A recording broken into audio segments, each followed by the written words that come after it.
ಮುಡಕೈಪೇಟೆಯಲ್ಲಿ ರಕ್ಷಣಾ ಕಾರ್ಯಾಚರಣೆ ನಡೆಯುತ್ತಿರುವಾಗಲೇ ಚೂರಲ್ಮಲ ಶಾಲೆಯ ಬಳಿ ಎರಡನೇ ಭೂಕುಸಿತ ಸಂಭವಿಸಿದೆ. ಭೂಕುಸಿತದಿಂದಾಗಿ 400ಕ್ಕೂ ಹೆಚ್ಚು ಕುಟುಂಬಗಳು ಸಂಕಷ್ಟಕ್ಕೆ ಸಿಲುಕಿವೆ. ಇನ್ನು ಮುಡಕೈಪೇಟೆಯ ಚಿತ್ರಣವೇ ಸಂಪೂರ್ಣವಾಗಿ ಬದಲಾಗಿದೆ. ವಯನಾಡಿನ ಒಂದೊಂದು ದೃಶ್ಯವೂ ಕೂಡ ದುರಂತದ ಭೀಕರತೆಯನ್ನು ತೆರೆದಿರ್ತಾ ಇದೆ. ಹೊಡೆತಕ್ಕೆ ಈಗ ಸದ್ಯಕ್ಕೆ ಬಂಡೆಗಳೇ ಕೊಚ್ಚಿ ಹೋಗಿವೆ. ಮನೆಗಳು ಸರ್ವನಾಶವಾಗಿದ್ದರೆ ಮನೆ ಮುಂದೆ ನಿಲ್ಲಿಸಿದ್ದ ಕಾರುಗಳು ನುಚ್ಚುನುಚ್ಚಾಗಿವೆ.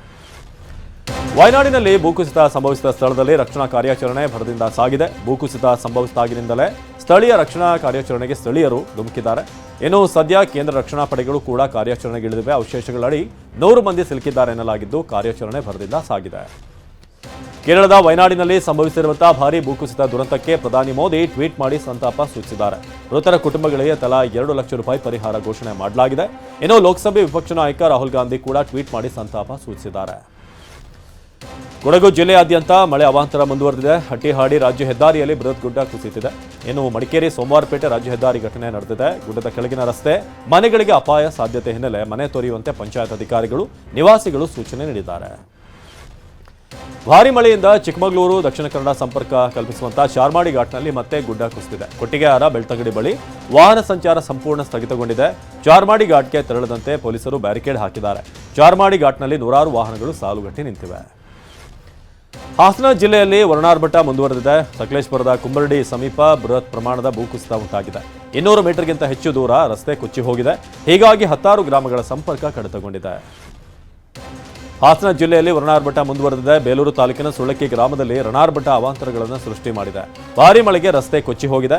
ನೂರಾರು ಎಕರೆ ಪ್ರದೇಶದ ಜಮೀನಿಗೆ ನೀರು ನುಗ್ಗಿದ್ದು ಹಲವು ಗ್ರಾಮಗಳ ರಸ್ತೆ ಸಂಪರ್ಕ ಕಡಿತವಾಗಿದೆ. ನಾಟಿ ಮಾಡಿದ ಭತ್ತದ ಸಸಿಗಳು ನೀರಿನಲ್ಲಿ ಕೊಚ್ಚಿ ಹೋಗಿ ಕೆರೆ ಸೇರಿದ್ದು ಅನ್ನದಾತರು ಕಂಗಾಲಾಗಿದ್ದಾರೆ. ನವಿಲು ತೀರ್ಥ ಡ್ಯಾಂನಿಂದ ಅಪಾರ ನೀರು ಬಿಡುಗಡೆ ಮಾಡಲಾಗಿದೆ. ಹೀಗಾಗಿ ಗದಗ ಜಿಲ್ಲೆಯ ಹೊಳೆ ಆಲೂರು ಬಳಿಯ ಮಲಪ್ರಭಾ ನದಿ ಸೇತುವೆ ಮುಳುಗಡೆಯಾಗಿದೆ. ಹೊಳೆ ಆಲೂರು ಬಾದಾಮಿ ಮಾರ್ಗದ ಸಂಪರ್ಕ ಸಂಪೂರ್ಣವಾಗಿ ಸ್ಥಗಿತಗೊಂಡಿದೆ. ಇನ್ನು ಚಿಕ್ಕಮಗಳೂರು ಜಿಲ್ಲೆಯ ಮಲೆನಾಡು ಭಾಗದಲ್ಲಿ ಭಾರಿ ಮಳೆ ಆಗ್ತಿದೆ. ಭದ್ರಾ ಅರ್ಪಠಕ್ಕೆ ಬಾಳೆಹೊನ್ನೂರು ಕಳಸ ಸಂಪರ್ಕಿಸುವಂತ ಮಾಲ್ಗೋಡು ಸೇತುವೆ ಮುಳುಗಡೆಯಾಗಿದೆ. ಎನ್ಆರ್ಪುರ ತಾಲೂಕಿನ ಮಾಗುಂಡಿ ಗ್ರಾಮ ದ್ವೀಪದಂತಾಗಿದ್ದು ಮನೆಗಳು ಜಲಾವೃತಗೊಂಡಿವೆ.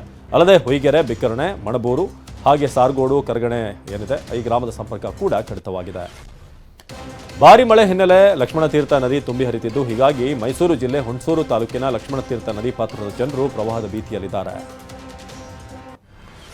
ಚಿಕ್ಕಮಗಳೂರು ಜಿಲ್ಲೆ ಮಲೆನಾಡು ಭಾಗ ಮಳೆಯ ಹಿನ್ನೆಲೆ 5 ತಾಲೂಕುಗಳ ಶಾಲಾ ಕಾಲೇಜುಗಳಿಗೆ ರಜೆ ಘೋಷಣೆ ಮಾಡಲಾಗಿದೆ. ಮೂಡಿಗೆರೆ, ಕಳಸ, ಎನ್ಆರ್ಪುರ, ಶೃಂಗೇರಿ, ಕೊಪ್ಪ ತಾಲೂಕಿನ ಅಂಗನವಾಡಿ ಶಾಲಾ ಕಾಲೇಜಿಗೆ ರಜೆ ಘೋಷಣೆ ಮಾಡಲಾಗಿದ್ದು ಡಿಸಿ ಮೀನಾ ನಾಗರಾಜ್ ಆದೇಶ ನೀಡಿದ್ದಾರೆ. ಧಾರಾಕಾರ ಮಳೆ ಹಿನ್ನೆಲೆ ಮುಂಜಾಗ್ರತಾ ಕ್ರಮವಾಗಿ ರಜೆ ಘೋಷಣೆ ಮಾಡಲಾಗಿದೆ. ಮಹಾರಾಷ್ಟ್ರದಲ್ಲಿ ನಾಪತ್ತೆಯಾಗಿದ್ದ ಶ್ವಾನ 4 ದಿನಗಳ ಬಳಿಕ ಮನೆ ಮುಂದೆ ಪ್ರತ್ಯಕ್ಷವಾಗಿದೆ. ಬೆಳಗಾವಿ ಜಿಲ್ಲೆ ಯಮಗಿರಣಿ ಗ್ರಾಮದ ಜ್ಞಾನದೇವ್ ಎನ್ನುವವರಿಗೆ ಸೇರಿದ ಶ್ವಾನ ಸೊಲ್ಲಾಪುರದ ಪಂಢರಪುರದಲ್ಲಿ ನಾಪತ್ತೆಯಾಗಿತ್ತು. ಸುಮಾರು 195 ಕಿಲೋಮೀಟರ್ ಕ್ರಮಿಸಿ ಯಮಗಿರಣಿ ಗ್ರಾಮದಲ್ಲಿರುವಂತಹ ಮಾಲೀಕರ ಮನೆಗೆ ಶ್ವಾನ ಬಂದಿದೆ. ಶ್ವಾನ ನಿಷ್ಠೆಗೆ ಇಡೀ ಯಮಗಿರಣಿ ಗ್ರಾಮಸ್ಥರು ಫಿದಾಗಿದ್ದಾರೆ. ರಾಜ್ಯ ಸರ್ಕಾರ ಭ್ರಷ್ಟಾಚಾರ ಹಗರಣದಲ್ಲಿ ಸಿಲುಕಿದೆ ಅಂತ ರಮೇಶ್ ಜಾರಕಿಹೊಳಿ ಕಿಡಿಕಾರಿದ್ದಾರೆ. ಬೆಳಗಾವಿ ಅಥಣಿಯಲ್ಲಿ ಪ್ರತಿಕ್ರಿಯೆ ನೀಡಿರುವಂತಹ ರಮೇಶ್ ಜಾರಕಿಹೊಳಿ, ಸಿದ್ದರಾಮಯ್ಯ ಒಳ್ಳೆ ಸಿಎಂ ಆದರೂ ಕೂಡ ಈಗ ಕಂಟ್ರೋಲ್ ತಪ್ಪಿದೆ. ಸಿದ್ದರಾಮಯ್ಯ ರಾಜೀನಾಮೆ ಕೊಟ್ಟು ಚುನಾವಣೆಗೆ ಹೋಗಬೇಕು.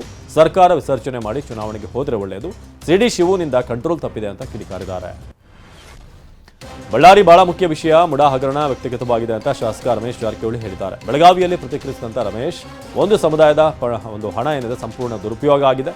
ಈ ಹಣ ಗ್ಯಾರಂಟಿ ಯೋಜನೆಗೆ ಬಳಸಿದ್ದಾರೆ. ಮುಡಾಗಿಂತ ವಾಲ್ಮೀಕಿ ನಿಗಮ ಹಗರಣ ವಿರುದ್ಧ ಹೋರಾಟ ಮಾಡಲಿ. ಅಪ್ಪ ಮಕ್ಕಳ ಕಪಿಮುಷ್ಟಿಯಿಂದ ನಮ್ಮ ಪಕ್ಷ ಹೊರಗೆ ಬರಬೇಕು ಅಂತ ವಾಗ್ದಾಳಿ ನಡೆಸಿದ್ದಾರೆ.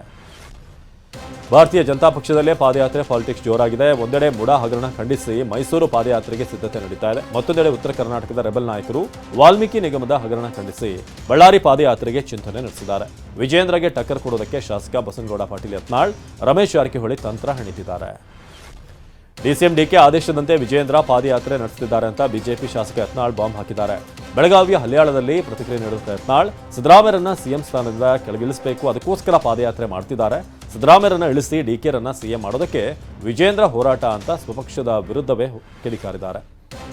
ಕಂಡವರ ಮಕ್ಕಳನ್ನ ಬೆಳೆಸಿದಂತ ದೇವರಾಜ್ ಅರಸ್ ದೇವರಾದ್ರು ಅಂತ ಪ್ರತಾಪ್ ಸಿಂಹ ಪೋಸ್ಟ್ ಹಂಚಿಕೊಂಡಿದ್ದಾರೆ. ಸೋಷಿಯಲ್ ಮೀಡಿಯಾದಲ್ಲಿ ಪೋಸ್ಟ್ ಶೇರ್ ಮಾಡಿರುವಂತಹ ಪ್ರತಾಪ್, ಸಿದ್ದರಾಮಯ್ಯನವರು, ಯಡಿಯೂರಪ್ಪನವರು, ಖರ್ಗೆ, ಕುಮಾರಣ್ಣ ಎಲ್ಲರಿಗೂ ಕೂಡ ತಮ್ಮ ಮಕ್ಕಳದೇ ಚಿಂತೆ ಆದರೆ ಕಂಡವರ ಮಕ್ಕಳನ್ನ ಬೆಳೆಸೋರು ಯಾರು ಅಂತ ಪ್ರಶ್ನೆ ಮಾಡಿದ್ದಾರೆ. ಖಚಿತ ಮಾಹಿತಿ ಮೇರೆಗೆ ದಾಳಿ ನಡೆಸಿದಂತ ಪೊಲೀಸರು ಅಕ್ರಮವಾಗಿ ಪಡಿತರ ಅಕ್ಕಿ ಸಾಗಿಸಲಾಗ್ತಿದ್ದ ಲಾರಿ ವಶಕ್ಕೆ ಪಡೆದಿದ್ದಾರೆ. ಚಿತ್ರದುರ್ಗ ಜಿಲ್ಲೆಯ ಮೊಳಕಾಲ್ಮೂರು ಪೊಲೀಸರಿಂದ ದಾಳಿಯಾಗಿದ್ದು 284 ಚೀಲ ಪಡಿತರ ಅಕ್ಕಿ ವಶಪಡಿಸಿಕೊಂಡಿದ್ದಾರೆ. ಪಿಎಸ್ಐಗಳಾದಂಥ ಜಿ ಪಾಂಡುರಂಗ, ಈರೇಶ್ ನೇತೃತ್ವದಲ್ಲಿ ದಾಳಿ ನಡೆದಿದ್ದು, ಚಳ್ಳಕೆರೆಯ ಲಾರಿ ಚಾಲಕ ಓಬಳೇಶ್, ಬಾಬಣ್ಣ, ಹಿರಾಳಪ್ಪ, ಸಂಡೂರ್ನ ಡಾಬಾ ರಾಮಣ್ಣ ವಿರುದ್ಧ ಕೇಸ್ ದಾಖಲಾಗಿದೆ. ಜೈಲಿನಲ್ಲಿರುವಂತಹ ಕೊಲೆ ಆರೋಪಿ ದರ್ಶನ್ಗೆ ಜೈಲಾಧಿಕಾರಿಗಳು ಭದ್ರತೆ ಒದಗಿಸಿದ್ದಾರೆ. ದರ್ಶನ್ ಕೊಠಡಿ ಹೊರಭಾಗದಲ್ಲಿ ಭದ್ರತೆಗಾಗಿ 7 ಜನ ಸಿಬ್ಬಂದಿ ನಿಯೋಜಿಸಲಾಗಿದೆ. ಬೇರೆ ಯಾವ ಖೈದಿಯೂ ಭೇಟಿ ಆಗದಂತೆ ಕಟ್ಟೆಚ್ಚರ ವಹಿಸಿದ್ದಾರೆ. ಹೊರಗಿನಿಂದ ಯಾರಾದರೂ ಭೇಟಿಗೆ ಬಂದರೂ ಕೂಡ ದರ್ಶನ್ ಜೊತೆ 2 ಸಿಬ್ಬಂದಿ ಇರ್ತಾರೆ. ಹೊರಗಿನಿಂದ ಬಂದವರ ಭೇಟಿ ಬಳಿಕ ಮತ್ತೆ ಭದ್ರತೆಯಲ್ಲೇ ಕರೆದೊಯ್ಯಲಿದ್ದಾರೆ. ಆಂಧ್ರದ ವಿಶಾಖಪಟ್ಟಣದ ಖಾಸಗಿ ಆಸ್ಪತ್ರೆಯಲ್ಲಿ ಅಗ್ನಿ ಅವಘಡ ಸಂಭವಿಸಿದೆ. ವೆಂಕೋಜಿಪಾಳ್ಯದ ಮೆಡಿಕೋವರ್ ಆಸ್ಪತ್ರೆಯಲ್ಲಿ ಘಟನೆ ನಡೆದಿತ್ತು. ರೋಗಿಗಳು, ವೈದ್ಯರು, ಸಿಬ್ಬಂದಿ ಹೊರ ಓಡಿದ್ದಾರೆ. ಸ್ಥಳಕ್ಕೆ ಆಗಮಿಸಿದ ಅಗ್ನಿಶಾಮಕ ಸಿಬ್ಬಂದಿ ಬೆಂಕಿ ನಂದಿಸಿದ್ದಾರೆ. ಅದೃಷ್ಟವಶಾತ್ ಯಾವುದೇ ಪ್ರಾಣಹಾನಿ ಸಂಭವಿಸಿಲ್ಲ. ಏನೋ ಬ್ಯಾಟರಿಗಳಿಂದ ಬೆಂಕಿ ಅವಘಡ ಸಂಭವಿಸಿರುವಂತಹ ಶಂಕೆ ವ್ಯಕ್ತವಾಗಿದೆ.